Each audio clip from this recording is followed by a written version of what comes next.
క్రీస్తునందున్న ప్రియులకు ప్రేమతో వందనాలు తెలియజేయుచున్నాను. ఈరోజు దేవుడు మనకు చేస్తున్న వాగ్దానం ఏమిటనగా యెహెజ్కేలు గ్రంథము 36వ అధ్యాయము 29వ వచనం.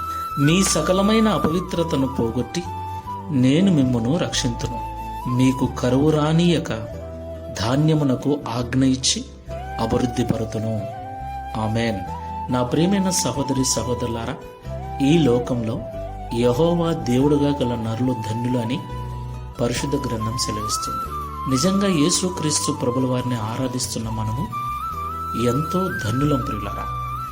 ఎందుకంటే మానవుని యొక్క జన్మ కర్మ పాపములను తీసివేయగల ఏకైక పరిశుద్ధుడు యేసుక్రీస్తు ప్రభుల వారు ఒక్కరే.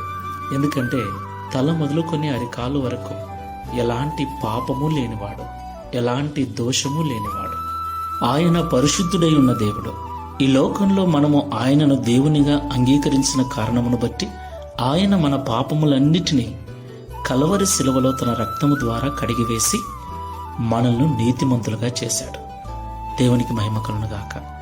నా ప్రియులారా, ఈ జీవన సంబంధమైన వ్యాపారంలో చిక్కుబడి ఆయా సమయాలలో చూపు ద్వారా తలంపుల ద్వారా అపవిత్రతను కలిగి ఉంటున్న మనము నేటికి కూడా పశ్చాత్తాపముతో మోకరించి మారుమనస్సు పొంది ప్రార్థన చేసినట్లయితే మన అపవిత్రత అంతటినీ పోగొట్టి ఆయన రక్షించే దేవుడై ఉన్నాడు.